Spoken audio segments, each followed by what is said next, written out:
If I have to come up with a theme for today's sermon, I would say Jesus calls us to engage. I will say that now is the time, and the word time is important.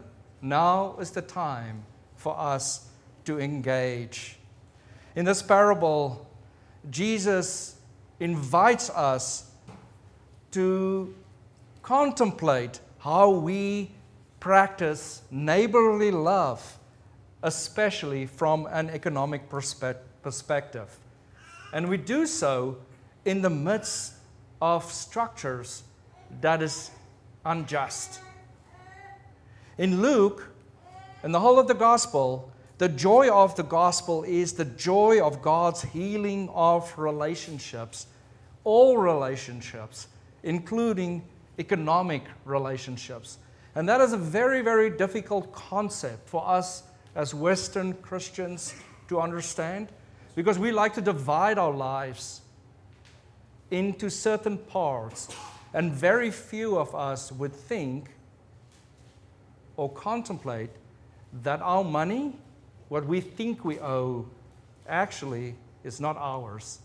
It belongs to God. I know that such talk of money and of justice fills us with discomfort. Let's recognize that. Because in a way, you're lucky today. This is your first stewardship sermon of the stewardship season coming up. But it makes us uncomfortable because it touches us where, in a lot of ways, our true alliance is. But in another aspect, from past experience, I know when we mention the word justice, most of our mostly white North American churches kind of gets rubbed the wrong way. And it is for this reason, then, that I interpret this reading before us as a time to engage. It's a time to engage not only with living our lives as Christians, but it is a time to engage with one another. Like all other congregations, we are a group of people who have different opinions. And it's only natural because we have different life experiences that has brought us to the insight and to conclusions, and many of us feel passionate about what we believe. And yet, when we talk in the midst of the faith community of uncomfortable situations or subjects, we so easily circle the wagon, protect our turf, and quietly dismiss ourselves. Or we engage and dehumanize, dismiss, and kind of dehumanize the other person. And here today, our scripture reading invites us to engage with one another. It says, we are different, and therefore we need to talk to each other. We need to engage with one another, even if we talk about money. So in this parable before us, the beloved community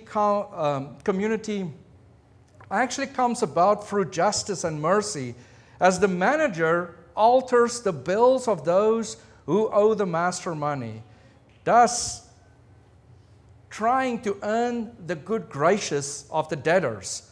When he is finally fired, he now will have friends to whom he can go and trust on. Here, the dishonest steward is praised for his wise actions, and that is hard for us as a people with a strong sense of right and wrong to reconcile. Jesus says that the steward is wise because he uses what he has at his disposal for just a few more hours until his dismissal takes an effect to improve his future situation. And I believe he's not only improving his future situation, he's improving the common good. He's using what he has to improve the common good. Let me explain.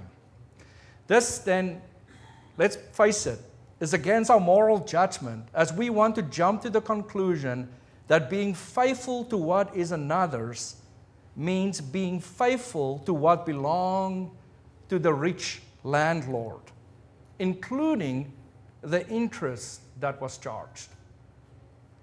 But commentators ask, what if? I love the question, what if? Didn't Don, you preach a sermon one time on what if? What if, instead, the opposite might be equally possible?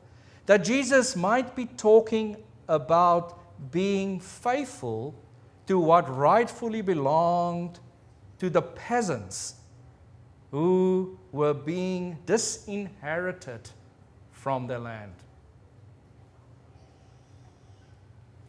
Faithful to the landlord or faithful to the peasants? Commentator Barbara Rossing explained. She says, looking at the economics of Roman-occupied Palestine in the first century, rich landlords and rulers were loan sharks, using exorbitant interest rates to amass more land and to disinherit peasants of their family land in direct violation of biblical covenant law. And it's kind of interesting, if you look at the world today, not much has changed from first century Palestine. The rich man or lord, along with his stewards or debt collectors, were both exploiting desperate peasants. So in this story, the landlord and the debt collector are the ones who's exploiting these peasants. When the debt collector then reduced the payments, the steward may have been simply forgiving his own cut of the interest. So he's lending the landlord's money, but he wants to now be in good people's graces, so he cut the money he would have made out of that. Or he may have been doing what the law of God commands, namely forgiving all the hidden interest in the contracts. To ingratiate himself with the debtors, he had them change the amount they own on the bill to exactly the amount they borrowed, eliminating the hidden and prohibited interest. If the rich landlord was not a Gentile but a Jew, and the text doesn't make that clear, he would have known that the Torah teaching against interest is very clear. The rich man suddenly recognizes that he needed at least to appear to be observing covenantal laws, commending his steward therefore. The implications of this scripture reading is tremendous. Jesus repeatedly warns that we cannot be disciples while accumulating wealth at the expense of the poor. And that is what makes this parable so confusing and uncomfortable to us. It forces us to understand ministry from the context of the poor, and it expands our idea of what community is about. It expands our idea to look beyond the walls of our sanctuary and realizing that the poorest of poor people is part of who we are. It makes it clear that we should use our wealth we have now to make friends among the poor and the marginalized. So as our committees talk about budgets, and we have come up with kind of our dream budget, what does it mean to make friends among the poor and the marginalized? What does it mean to pay living wages for a church and to say, we will take the lead? Jesus also says that in this life, we must serve God's justice rather than seek our own wealth. What justice means in this parable is clear. The debt collector paying restitution to the poor peasants by forgiving their debt and forcing the rich landlord to show mercy to him by observing covenant law. And also, Jesus says with this parable that life is precious and life is temporary. What we have now is temporary.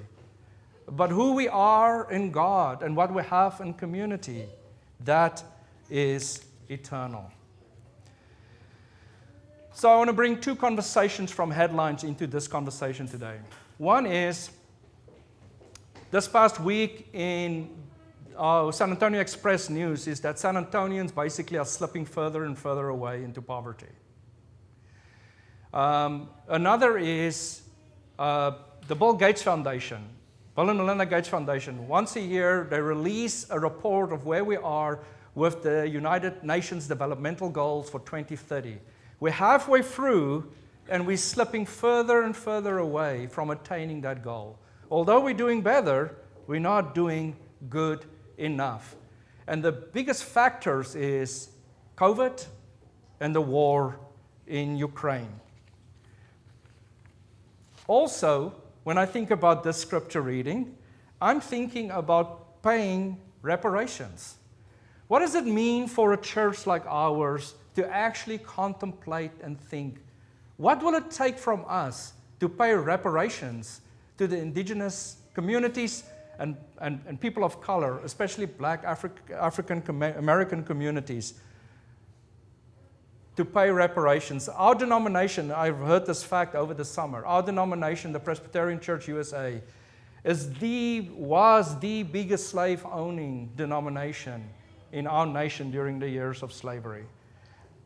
Yet again, this is difficult conversations.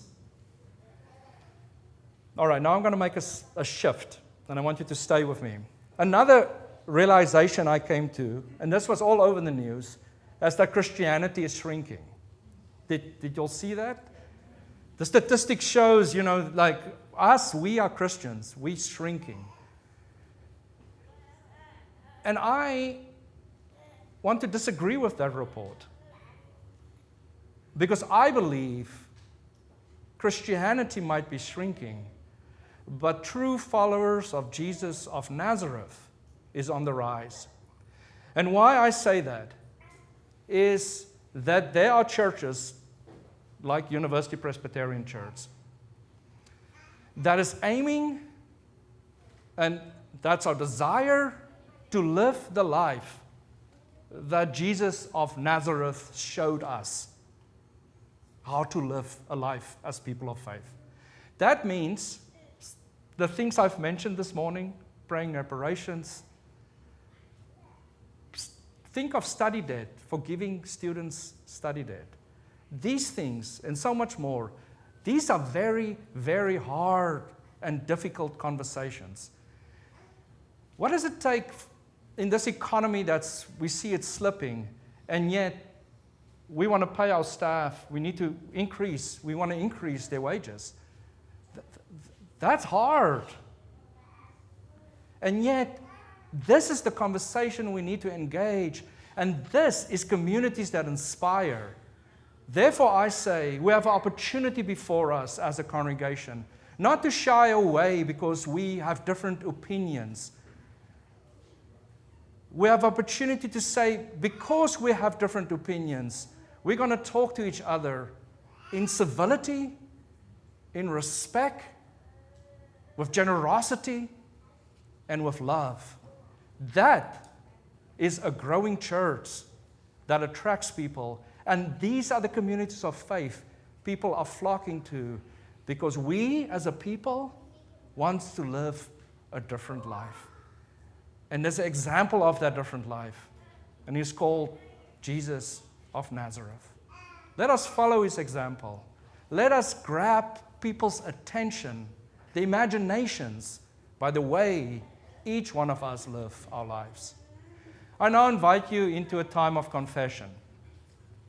Another mark of a growing congregation is a congregation that's willing to do things differently. Confessions of sin can be done in many, many different ways. This morning, I invite you to think about your own relationship with money in a time of silence. And then we're actually going to sing a hymn that might be new to some of us, but hey, we've got to do new things. And this hymn makes it very clear that Jesus of Nazareth flipped the script. There's a new narrative being lived. That narrative is arriving right here, right now, and the invitation is for us to join that narrative. Heaven shall not wait. So let us now enter into a time of silent confession.